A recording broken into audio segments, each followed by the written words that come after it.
Good morning. So 6, magsa-7 pa lang. Pero kakain ako ng maaga kasi nagmamadali ako eh. Kahapon sobrang madali ko. Pinaspas ko yung kain ko kanina. Ay kahapon. Ayun yung mga elevator. Ayan. Ayan, 18. Nasaan ba 18? Ito. So, 1.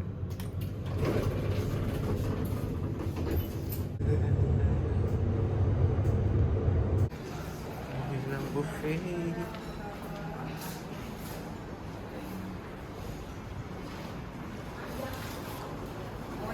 Good morning. Number? 05. Okay, enjoy breakfast. Can I sit anywhere? Yeah, can sit. Alright, thank you. So wala pang masyadong tao.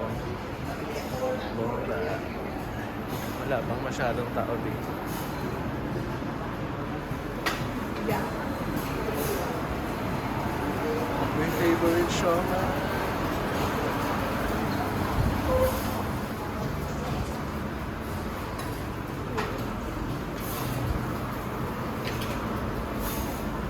I'll sit here dito sa pwesto ko ulit.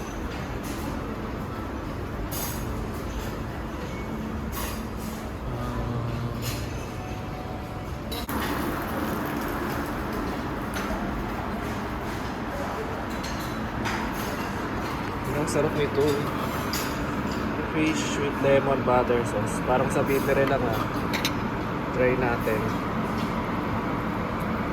Parang chicken. May buto. Kuha tayong propek.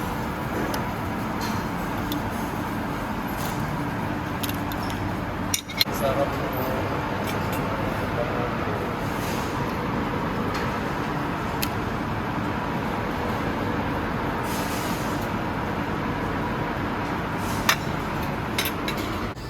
Gusto ko man ng tinapay pero parang ang delikado.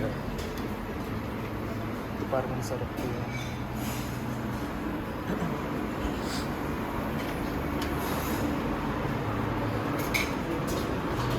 Sirap cheese.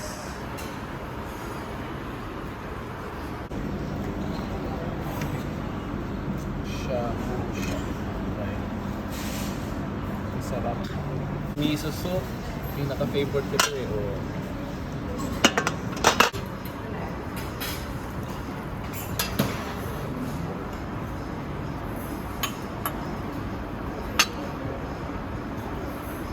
Today ay ayan. Tsaka miso soup. Kahit tayo. Kunain ko isa ba? Malamig na. Hindi na mainit. Hindi siya malasa. Lasang tubig. Okay, let's eat. Unahin ko to itlog. Sabi ko lagyan niya ng ano, ng bell pepper.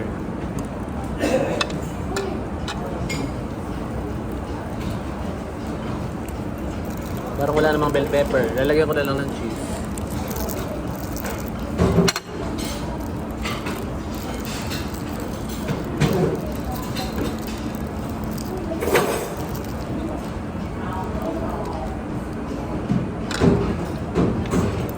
Girl, walang bell pepper.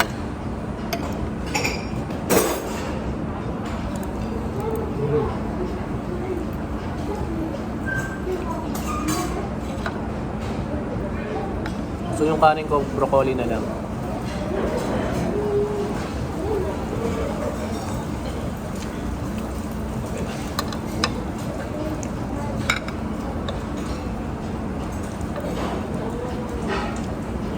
Beef Shukasha.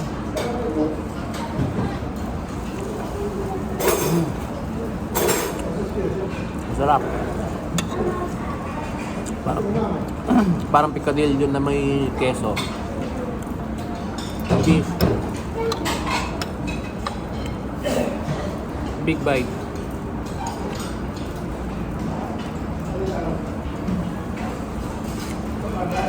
Sarap.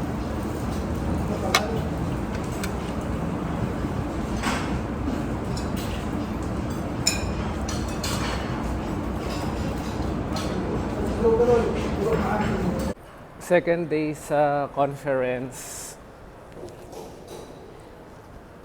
Second day sa conference. Ang lamig. Naglakad lang ako papunta dito, tapos ang lamig. Patay ako nito. Tapos ako.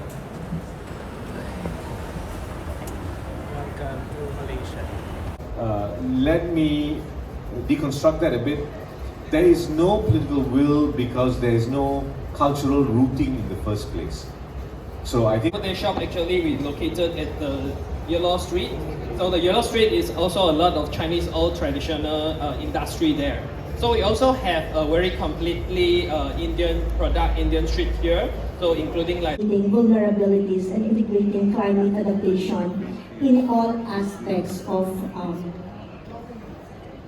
the adaptation, priorities, and commitment under the National Adaptation enhance the mainstreaming of person with disabilities, local planning, monitoring, and implementation, and lastly, improve the person with disabilities access. Tapos lang namin nakatapos lang namin dito sa food court.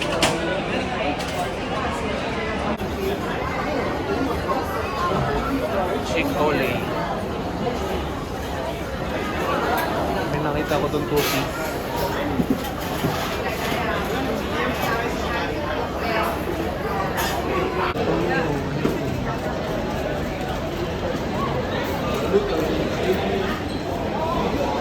May Krispy Kreme. Halo-halo na.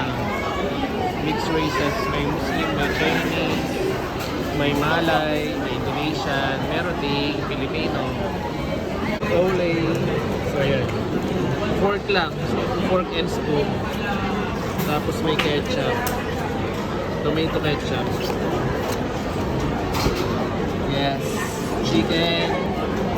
And coleslaw and mashed potato.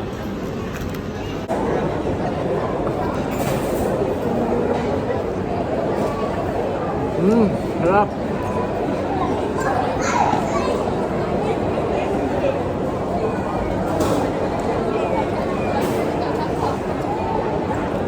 May konting sipa.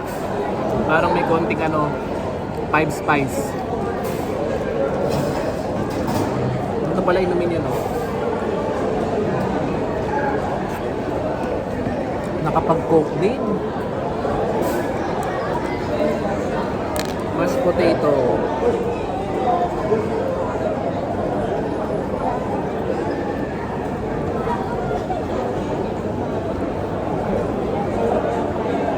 Parang harina lang. Coleslaw. Sana masarap.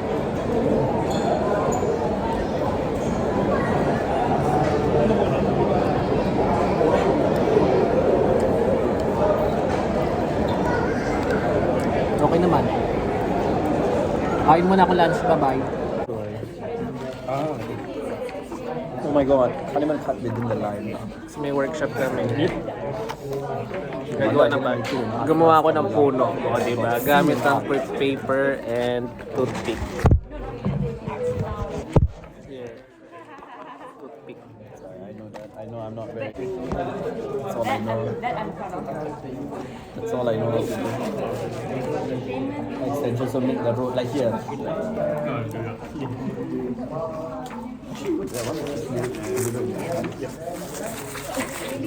I did in bio. Okay? Sorry, best in art. Kumanta kayo sa So it's like, that's how you know. That's how it's a scientific method. Okay, do not say that. Otak kuning, I don't know what you're doing. I just say it's. roll number one. Oh, okay, this one. But we at the edge of the street lah, like the end of the road. End. Jalan mati. Sheet number one, sheet number two.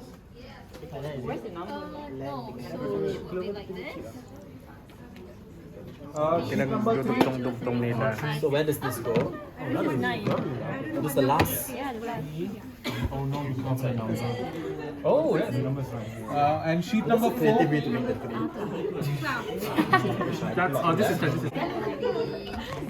Oh, okay. 5. Sheet number 7. No. Sheet number 7. It's right there. No one take it. Okay, sheet number 8. Sheet number 9. And then we have a raised crossing over here to allow for protection that goes all the way to pavements over here. And of course we have like the 30 kilometers per hour sign on the ground as well as signages on the street as well. So it's 3 lane converting to 2 lane. That was our vision. Anything else to But it must come with proper enforcement. Maybe like putting up cameras. So if there are like private vehicles use this road, can get fined or something like that. Yeah. So yeah, that's it. Okay. And today we have 4 types of the trying to safer for the pedestrian, which is the first one is we try to make the island for the what's called the Refuge Island. refuge island, sorry. And then another one is the elevated one, and another one is we narrowing the lanes by using the bicycle lanes, and we also integrate the universal design for the elderly and the children itself can safely across the streets. Okay, perfect. Please, round of applause. Just, Oh, I thought the crossing thing was. Yeah. So do you think the raised crossings on 2 sides? So this is a crossing. This is So we had the idea to have proper crossings and bike paths on both sides so that people can move in both directions, right? And then, yeah. Yeah, also like I think my reasoning for why I put trees in between is so that macam this will definitely looks more, how to say, to beautify more the pedestrian, and then it will definitely macam have a psychology effect of the pedestrian that they will be more comfortable to use the pedestrian lane when it's like shaded. Yeah. Yes. Whatever she says. Yes. okay, great.